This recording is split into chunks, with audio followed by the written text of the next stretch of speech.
Bonsoir à tous et dans ce JT, nous vous proposerons une page spéciale consacrée au Salon de l'Agriculture de Paris qui a ouvert ses portes samedi pour 9 jours. Et l'Alsace est présente en force pour cette 57e édition, comme nous le verrons avec notre envoyé spécial. 15 minutes pour relier la gare de Strasbourg au Parlement européen, c'est la promesse de la nouvelle ligne de bus H mise en service ce matin. Mais pour commencer ce JT, nous allons revenir sur l'actualité de ce week-end. Le premier réacteur de la centrale de Fessenheim a été arrêté dans la nuit de vendredi à samedi. Du côté des antinucléaires, c'est évidemment le soulagement. Les élus du territoire et les salariés de la centrale s'inquiètent en revanche des conséquences économiques et de l'avenir. Fanny Kuhn était sur place. Bonnet rouge, banderole à la main, les élus du territoire Rhin-Brisac sont venus manifester leur mécontentement devant la centrale nucléaire de Fessenheim ce matin. Le premier réacteur de la plus vieille centrale de France a été mis à l'arrêt dans la nuit. Un arrêt prévu de longue date, mais qui n'en reste pas moins contesté ici. Les élus craignent la mort du territoire. Quand bien même un projet de technocentre émerge, on va avoir un trou d'air de 10 ans. Donc pendant 10 ans, comment est-ce qu'on va occuper une partie des salariés qui ne veulent pas se déplacer sur d'autres sites, qui veulent rester sur ce territoire-là? Ils seront forcément sur le marché du travail. Donc on va perdre aussi des compétences qui auraient pu être utiles dans la continuité de la filière nucléaire, mais celle du démantèlement. Enfin, c'est comme une mort annoncée, quoi. Le jour où ça arrive, c'est triste. Et je suis vraiment très triste pour l'ensemble des collaborateurs parce que ça fait quelques années qu'on travaille avec eux. C'est une entreprise qui fonctionnait bien, qui avait encore une durée de vie. Simplement qu'on sacrifie sur une hôtel politique qu'on a du mal à comprendre ici au niveau du territoire. À l'occasion d'une conférence de presse, le président de la communauté de communes a rappelé les difficultés financières auxquelles le territoire pourrait faire face ces prochaines années. 2,9 millions d'euros sont versés chaque année par les communes au Fonds national des garanties individuelles de ressources, le FNGIR. Avec l'arrêt de la centrale, les élus craignent une asphyxie fiscale, une question financière qu'ils jugent déterminante pour la reconversion du territoire. Nous voulons rappeler fermement au gouvernement, comme nous le faisons depuis plusieurs mois maintenant, que nous ne renoncerons pas à la bataille contre cette aberration fiscale qui va conduire notre territoire à une véritable impasse financière si cette question du FNGIR n'est pas réglée. Le territoire devra continuer à verser 2,9 millions d'euros, même lorsqu'il ne percevra plus de recettes fiscales liées au CNPE, liées à la centrale nucléaire. Cette centrale, si rien n'est fait, à terme, à long terme, coûtera plus cher au territoire que ce qu'elle a rapporté durant sa période d'exploitation. Si le sort de la plus vieille centrale nucléaire de France est désormais scellé, les élus sont décidés à poursuivre la lutte pour leur territoire. Le second réacteur s'arrêtera définitivement le 30 juin. Depuis 4h30 ce matin, les bus à haut niveau de service de la nouvelle ligne H ont débuté leur service. Ces bus 100% électriques, une première à Strasbourg, relient la gare centrale jusqu'au Parlement européen en passant par le parc des expositions et l'Orénus. Camille Roland et Cécile Motz sont montés à bord.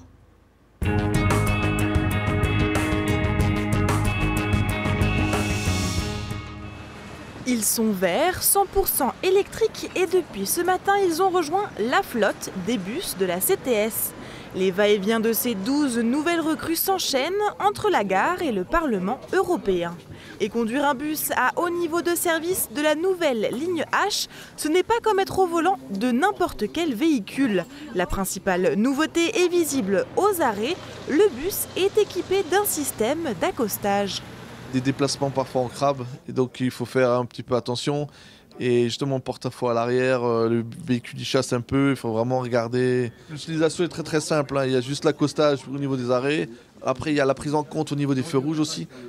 On est presque comme le tram, on a une priorité et justement il y a cette prise en compte qui nous aide.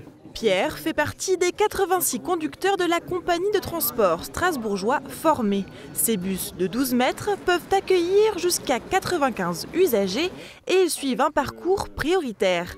L'objectif de la ligne H, fluidifier le trafic. C'est un complément important sur le réseau, puisque ça va permettre à la fois de mieux desservir une liaison importante entre la gare, le centre-ville de Strasbourg et ce secteur qui se développe énormément. Ça permettra aussi de donner une opportunité supplémentaire pour nos clients, pour eux de gagner du temps de déplacement et pour nous de désaturer un peu notre réseau tramway en centre-ville qui est quand même extrêmement chargé. Faciliter l'accès à des infrastructures comme le parc des expositions, le théâtre du Maillon ou encore l'Orénus, c'est aussi la mission de ce bus qui dessert 10 stations. Un bus qui vient inaugurer aussi de nouvelles formes de transport avec des trajets plus rapides, qui évite évidemment le nœud de la place d'Homme de Fer, mais qui vise, je veux dire, à faire en sorte que les gens aient plus de confort encore dans les transports en commun. On est toujours sur le même rythme, essayer de réduire la nature des pollutions sur notre territoire. Je veux dire que ce soit intramuros ou au-delà, à travers le transport à la demande qu'on a mis en place récemment. Pour l'instant, sur la ligne H, un bus passe toutes les 8 à 10 minutes, mais cette fréquence devrait s'intensifier. Ces véhicules s'inscrivent dans la politique de la ville et de l'Eurométropole de rouler 100% propre d'ici 2025. Et puis prenons maintenant la direction de Paris pour le Salon de l'Agriculture, un rendez-vous incontournable pour de nombreux producteurs, éleveurs et exposants.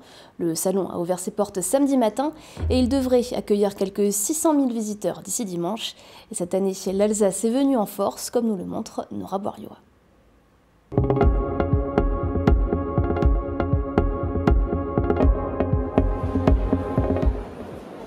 Au Salon de l'Agriculture, il y a des choses immuables. Les animaux, les groupes de folklore traditionnels, les concours. Et puis au détour d'une allée, il y a chaque année quelques nouveautés. Cette année, elle s'appelle Alsace. Un retour sur le stand Grand Est à grand renfort de colombage et de visuels pensés spécialement pour l'occasion.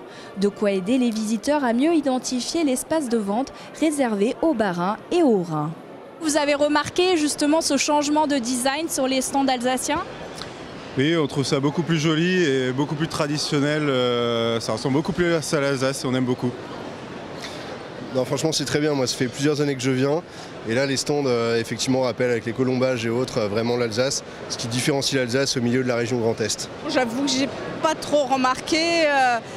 C'est vrai que l'Alsace, maintenant, fait partie d'une grande région, le Grand Est. Mais l'Alsace, quand même, l'Alsace, on la remarque quand même. Mais derrière ces nouvelles facettes, les fondamentaux sont bien là. Kouglof, bretzel, choucroute sont chargés de séduire les papilles du visiteur. Le village Alsace compte au total 13 exposants. Parmi eux, le marché de Rigvir qui participe déjà pour la 17e fois au Salon de l'Agriculture. On est présent 7 fois dans l'année à Paris. Donc sur des salons de la gastronomie, type salon Saveur, salon Mérévigne. Être présent au salon d'agriculture, je crois que c'est important. Et beaucoup de gens passent nous voir et puis nous disent bonjour et puis je les revois 2-3 fois dans l'année. Donc c'est bien d'être présent pour nous.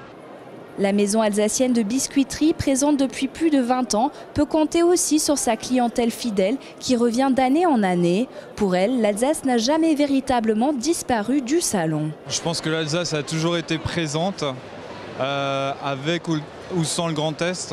Mais je pense qu'au-delà d'une identité unique, on est aujourd'hui une grande région.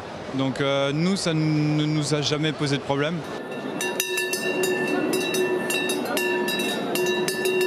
L'Alsace vient aussi en force chaque année avec ses vaches vosgiennes. Cette race, parmi les plus populaires du salon, a failli disparaître dans l'après-guerre et la recherche de productivité. Grâce à un plan de sauvegarde, on compte aujourd'hui plus de 10 000 têtes sur le massif vosgien. Plus d'une vingtaine de vaches vosgiennes ont fait le déplacement d'Alsace, comme Maya et son bébé de 2 mois et demi, Pimpronel. Leur éleveuse, Marie Bruckert, vient pour la première fois représenter sa ferme et son élevage. On a ramené Maya car elle est belle. Enfin, on la trouvait belle, puis visiblement la commission de sélection aussi. Elle correspond très bien aux standards de la race. Elle a déjà aussi de belles formes, comme une femme, de belles formes. Et en plus de ça, elle est très docile. Donc ça aide aussi à préparer à toute la cohue de Paris, quoi. C'est bien de pouvoir monter et présenter notre race, c'est important. Quasiment chaque jour, les vaches vosgiennes défilent sur le petit ring du Hall 1 pour présenter les caractéristiques de cette race à la robe blanche et noire et la tête tachetée. Jérémy Véret et Clément Chubnel ne sont pas leur première participation au Salon de l'Agriculture et concourent avec leurs 2 bêtes respectives au concours de la race vosgienne. Là, les présentations, déjà, ça montre un peu au grand public, on explique un peu toutes les caractéristiques de la race, les montrer. Et en même temps, ça les habitue un petit peu au concours, quoi. Ça les entraîne un peu avant le grand jour.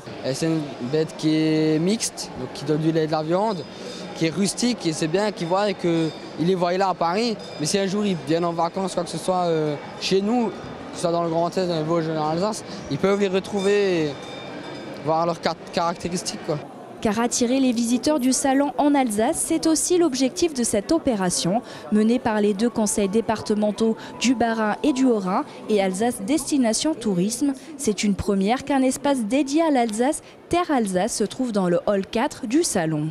On a voulu que dans ce stand alsacien, en fait, on rentre déjà en Alsace. C'est la porte d'entrée de l'Alsace. Ça leur donne un avant-goût de l'Alsace. Vous savez que dans nos objectifs, on dit qu'il faut faire rêver d'Alsace. Faire rêver d'Alsace, ça commence ici. Et le défi, c'est que quand les gens vont venir en Alsace, ça va être encore mieux que dans leurs rêves. Tout au long de ce salon, des cook-shows sont animés ici par les chefs de restauration des collèges alsaciens pour valoriser les produits du terroir. Les visiteurs peuvent aussi venir goûter la pomme alsacienne Nati. Nati, c'est un compliment, ça veut dire jolie madame. Ah, monsieur, et donc elle vient d'Alsace? Elle vient d'Alsace, c'est la 100% Alsace, produite en Alsace et que en Alsace pour le moment. Merci. Ici, c'est un véritable bout de terre d'Alsace à Paris qui met en avant les métiers et les filières agricoles alsaciens. On est très diversifié en Alsace, donc au moins on a quelque chose à proposer, puisqu'on a toujours voulu au niveau de l'agriculture rester diversifié. Donc on a des fruits et légumes, on a la viticulture, une filière très importante, on a de l'élevage, et puis au-delà de ça, on a le houblon, on a d'autres productions que d'autres régions ou d'autres départements n'ont pas. Le retour de l'Alsace au salon de l'agriculture est aussi un avant-goût de la nouvelle collectivité européenne d'Alsace qui verra le jour dès le 1er janvier 2021. Dans la continuité des politiques conduites par les 2 départements alsaciens, elle se veut un soutien du monde agricole. C'est très important que l'Alsace reste une terre nourricière. Donc qu'on puisse s'assurer d'avoir des bons produits sains et en proximité, c'est un enjeu majeur. Et pour cela, il faut soutenir les agriculteurs qui se retrouvent aujourd'hui confrontés à l'agribashing, qui se trouvent aujourd'hui confrontés aux sécheresses. Donc beaucoup de nouvelles difficultés à appréhender pour le monde agricole. C'est important d'être à leur côté pour assurer ces transitions-là. Nous avons déjà des aides et souvent très innovantes dans le domaine agricole. Je pense par exemple au dispositif RSA vendange ou RSA cueillette des asperges, des fraises. Je pense aussi aux filières courtes que nous développons pour les EHPAD, que nous développons dans nos collèges. Et puis les aides que nous apportons aux jeunes agriculteurs qui veulent faire connaître l'agriculture à nos Alsaciens, à nos jeunes collégiens alsaciens. Alors ce type d'action, eh bien, nous allons pouvoir les développer encore plus lorsque nous serons collectivité européenne d'Alsace. Les acteurs du monde agricole alsacien espèrent aussi répondre aux exigences des consommateurs, toujours plus soucieux de l'environnement et en quête de confiance. Près d'un quart des exploitations ont une activité de vente en circuit court, soit presque 3000 exploitations en Alsace. Et on termine ce journal comme tous les soirs avec l'image du jour, Cécile Motz. Vous vous sentez l'âme d'un héros? Vous rêvez d'entrer dans les chaussures de Cendrillon ou d'avoir la chevelure à rallonge de Réponse? Alors, bonne nouvelle pour vous, princes et princesses de notre enfance cherchent interprètes. Le parc à thème Disneyland Paris recrute pour animer ses célèbres personnages, mais aussi pour participer aux nombreuses parades. Et les auditions viennent jusqu'à Strasbourg. Rendez-vous le 19 mars à 10h, salle de la Bourse, pour un casting.